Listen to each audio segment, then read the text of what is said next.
waarom dan? Hoe dan? Doe dan? We hebben nu een eerste mooi voorbeeld al gezien van doe dan. En hoe het in de praktijk ook kan. We gaan een tweede heel mooi voorbeeld krijgen. Hier uit deze provincie. Een bedrijf wat is opgericht door een zeer inspirerende, van oorspronkelijk Engelse jongen. Daar gaat onze volgende spreker ongetwijfeld meer over vertellen. Ik wil naar voren halen Margot Vandevoort. En Margot, kom naar voren.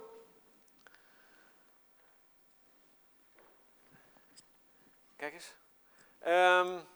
Eerlijkheid gebied te zeggen dat wij elkaar voor het eerst gisteren hebben ontmoet. Ja, inderdaad. Ook bij een bijeenkomst die natuurlijk gelieerd was aan dit thema. En toen vroeg ik aan jou, van ja, maar wat ben jij nou? En toen zei jij, ja, ik ben Head of Operations bij Willicroft. Ja. En een collega hier ook aanwezig, die zei van ja, maar wacht eens even. Dat is allemaal heel mooi, maar eigenlijk zijn wij allemaal partners in growth. En toen dacht ik van ja, nou, misschien is dat nog wel veel mooier dan Head of Production. Dus ik introduceer jou gewoon, dames en heren, als een van de Partners of Growth bij Willicroft. Dankjewel. Allereerst wil ik jullie allemaal vragen of het oké is als ik deze presentatie in plaats van in het Nederlands in het Engels geef. Omwille van de simpele reden dat ons team volledig Engelstalig is. En ik wil hun de kans geven om dit ook mee te kunnen volgen. So, I'm switching languages. So, our company story started in 2018, actually. Our company, as Jeroen already told you guys, was founded by Brad. He comes from Britain. And he moved to Amsterdam in 2016, and then here he adopted a plant-based diet. And actually, he found that diet was surprisingly easy to adopt, with one exception: cheese. And Brad, from a family of dairy farmers, is very convinced that cheese is the final stumbling block for many transitioning to a plant-based diet. And that's actually where we as Willicroft come into play. Because we really believe that the individual choices that you can make a difference. We believe that what you and I do together today will help shape the future of tomorrow. And we want to facilitate that. Like, we want to show that you don't need to make any sacrifices in order to make that happen. So I just introduced to you that Brad is the grandson of a dairy farmer, and we've also taken the name of that dairy farm because we think it's very important to tell here that actually we're not doing that much different from what his grandparents were doing back in 1957. That is just trying to find a solution on one of the challenges we face. Back then, it was food shortages after the Second World War. Now, it's climate change and other ecological issues. That's how we started to be, and we want to show in this name that actually we're no different. We're all just the same. And animal agriculture, as has been told many times already today, is one of the largest contributing factor in the warming of the planet. And in order to change that, we need to do a lot of things. Our food system now, we've said that enough today, is broken. Our diets are unsustainable, farmers and producers are far away from each other, and they need to be closer again. Farmers need to be included in this conversation. We need to look at new farming methods, not just from the producer's side, but together. Our story started in Amsterdam. That's where our company was founded, and now where we also have the face of our company, a store. It's the very first plant-based cheese store in the Netherlands, and you can say it in the way I say that. We're very proud of that. In this store, we don't only sell our very own products, but we sell other plant-based cheeses, as well as some natural wines and a selection of other products that can be eaten with it, like milk from the nieuwe melkboer, for instance. This way, we want to show that plant-based eating shouldn't be boring. There's a wide variety of options to choose from, and we want to tell all of our customers in there what sustainable food entails and how many options you actually have. Making a plant-based cheese is one thing, but we are here to make the most sustainable alternative, and that's a completely other thing. In order to do that, we need to look at every step of the supply chain and hold our values near and dear. I've outlined the 5 values of our company here for you. And obviously, the very first and most important one is we produce cheese for cheese lovers. We're not here to just serve the vegans. Obviously, these are a very important group of people that we need to serve, but the goal is bigger. The goal is to change something. And in order to create a change, we need to convince all cheese lovers and flexitarians that actually this is delicious and this is the best way forward. Secondly, as we launched from an ecological standpoint, Earth first is a very important value for us. In everything we do, we always need to consider the health of the planet. In line with that is our next value, being radical transparency. We think it's very important for us to be open to questions, be open to challenges, be open to telling everyone why we have made some decisions, why we think this specific path will create the most impact. And very much in line with that is actually our next value, being forever learning. We want to be the best. We want to be the master of the art, but we've got to face it. We're not there yet. We're very young. We still make mistakes. We are not perfect yet, and we don't know it all. And we want always to be able to tell that to everyone. And then finally, one that is very important to us specifically today, farmers at our heart. We come from a farming background, or at least our founder does, and we think it's very, very important to keep those farmers by our side in order to create the solution.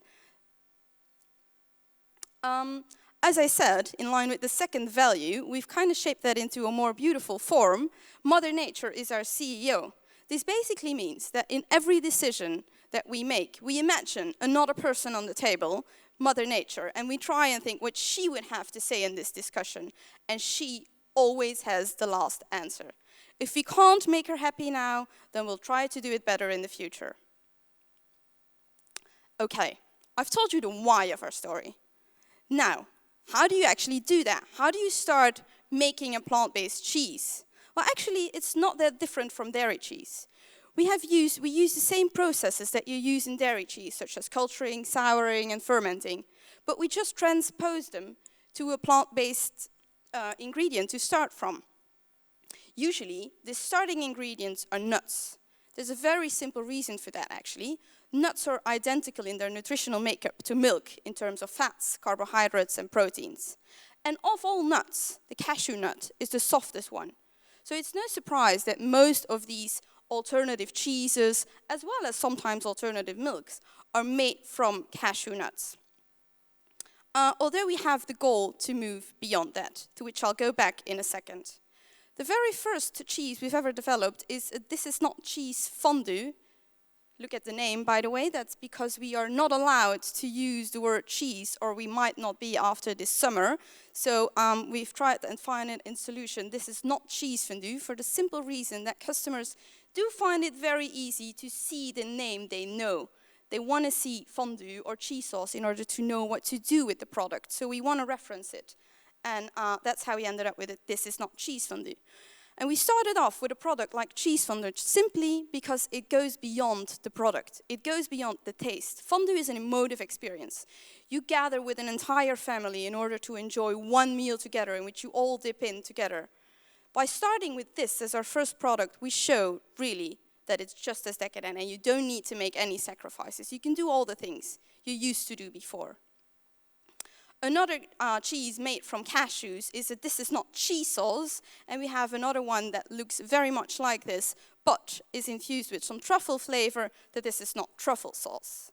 Then, as I told you, we want to move away from cashews as a base. You're probably not wondering why that is. Cashews need to be grown in hotter climates. We can't grow them locally, so we're always bound to this transportation between Europe and Africa. You can grow them in a sustainable way, but that last step still bothers us. So we're looking into localized base ingredients. And the first successful product we've developed with that is a cream cheese. This cream cheese is tofu-based, and you can grow soybeans and tofu here in the Netherlands and everywhere in Europe. Our tofu, from a flavor perspective, the soybeans are grown in the south of France, and it's manufactured here in the Netherlands. Then we have a Parmesan. This is also a cashew-based cheese. And we have a feta. It says cashew-based, but I'm going to have to tell you that's wrong, because actually our feta is also one with a very local ingredient. This is a cheese with white beans as a base.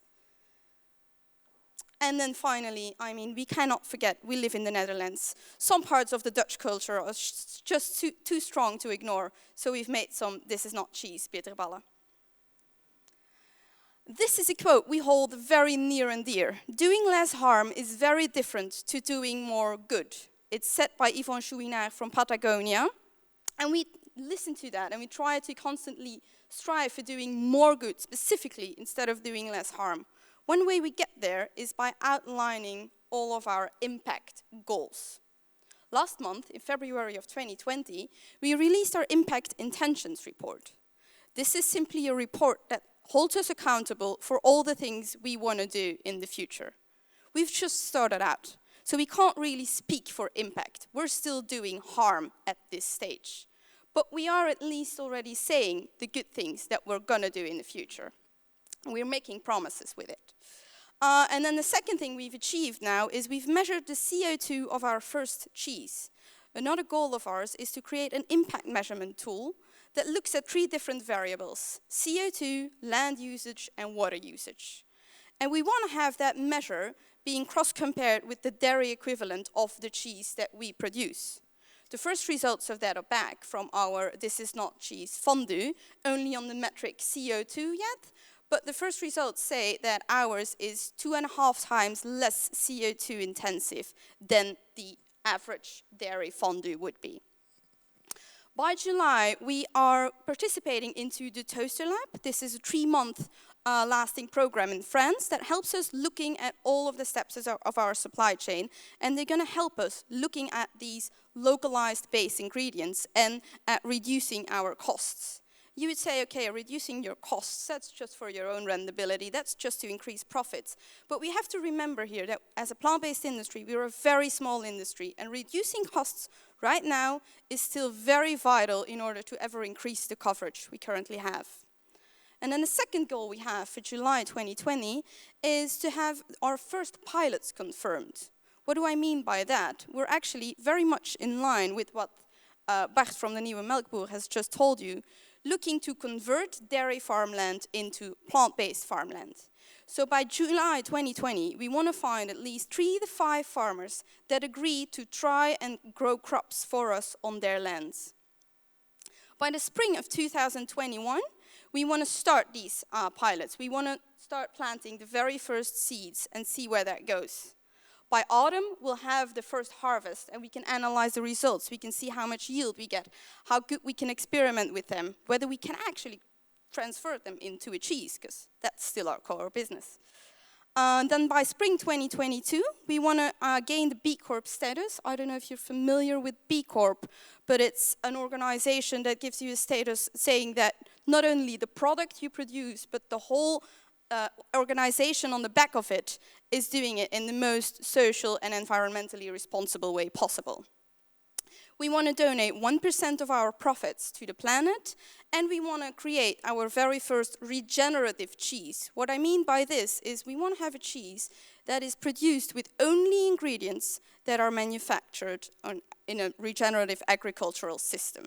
A regenerative agricultural system is a system in which you move away from the monocrops as we know them today, but we go to a biodiverse ecosystem that actually captures carbon from the atmosphere and is resilient against outside changes.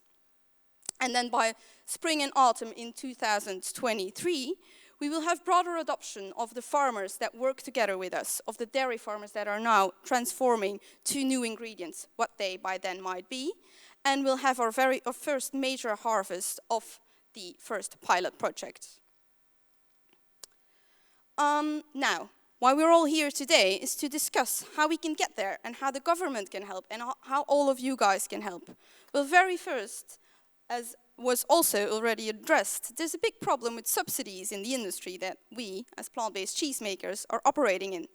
40% of the budget of the European Union goes into the food system. But those budgets were decided on after the Second World War. The challenges we faced back then and the needs we had back then are completely different from those we have today. So we need to change that. We, as a small startup, can never ever overgrow the dairy industry. We can never become an equivalent alternative if not for subsidies. Secondly, we need to look at solutions as well, and not just the problems. We know that the Dutch government has clearly stated that they want to remove 50% of cattle from their lands. But we need to know how. We need to have plans like what the Nieuwe Melkboer is doing. We need to have plans like our, albeit still plans, are in there. We need to have a roadway ahead instead of just a goal. And then finally, a carbon tax. It's about time that we start paying for the wrong we do. It's about time that we start internalizing all of those external costs. The second party I'm looking at is the farmers. Even though you're doing a lot, we're asking you to open your mind. Be open to any ideas. Be open to any new crops. Be open to opportunities so that we can get through this together. And finally, the public. You are more important than you give yourself credit for. Never think that an individual decision doesn't do a lot, because the ripple effect of that can be quite big. You can also vote with your wallet by buying things from companies that try and do things sustainably. You're actually pushing the system that is still based on money into a specific direction that you believe in. And we also call for activism. If you have an idea, speak your mind. Tell the world what you think. It's too late for pacifism now, so just get open with it. And finally, we need to be working with each other, not against each other. It's not an or situation. We all like to focus on the differences between us all, but actually we only have one goal. We have the same goal, so let's just do it together. You never change things by fighting the existing reality. To change something, you simply need to build a model that makes the old one obsolete. He might have meant this for a physical building, but I do think it's oddly applicable for our challenges today. Thank you.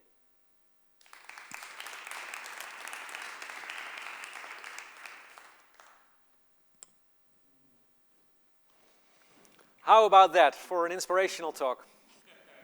How about that? Thank you so much. And if I may, Margot, and to respect also your phrasing, this, ladies and gentlemen, is no bullshit. Yeah? This is reality 2.0. This is where we're going to. Thank you so much. And it cannot be an accident that you, 24 years old, if I remember well, together with Bart, I don't know your age, but you're also representative of this next generation of farmers, of entrepreneurs. Okay, that's for me. Let's look around and also towards the audience behind the screens. Any questions for Margot or Willicroft? Anybody here? No. I'm looking at the. Did you ask me a question? Do we have a question from the audience? I can tell you, yeah. Can I use my? Yeah. Please give it to. No, you can. So we have a question about how are you planning to work with the farmers? What is your concrete plan on that? And do you see a collaboration with the new milk farmer? Well, I think collaborations with companies like the new milk farmer are definitely valid, although I have to admit we have never talked about it. The collaboration we have so far, it goes to that extent that I sell their products in our shop, but that's where it stops. Nonetheless, I think collaborating is valuable because they are from the same background. They are shifting from dairy producing to plant-based producing, and that comes with a lot of knowledge, that comes with a lot of expertise that we currently do not have yet. So obviously, we see collaborations, but I then immediately go into expertise collaborations. How we work together with farmers is also the same kind of challenge we face. So we need to work together with them in a sense of knowledge exchange. We are not going to be there and just buying their products. We need to see this as a challenge in which we stand together, as a search that we go upon together. That's how I see that happening. Yeah. Good answer, and I think there's an invitation here, an open invitation. By the way, Bart, do you intend to also develop, besides milk, for example, yogurts or quarks? Yeah, we would love to. We can only do one thing at a time, but yogurts will definitely be the next step. Okay, so the answer is yogurt will be the next step of the new milkman already. Okay. Let me see. Yeah, also making a bridge to the next speaker. You mentioned this this urgency or this cry for collaboration along the chain. We are here in this beautiful House of Province of Noord-Holland. But shouldn't also the provinces work together? So let's say protein shift across provincial borders. What's your opinion on that? Do you have an opinion on that? Or Well, a call to action? I have to say, I am from Belgium, so I think I'm going to have to withhold on an answer because I don't completely know the differences between what the governmental power entails and what the provinces are actually entitled to decisions. So I'm going to withhold from giving you an answer on that. No problem, because I'm quite sure that our next speaker will have for sure. Yeah, you must have an answer. One final applause for Margot Vandevoort from Willicroft.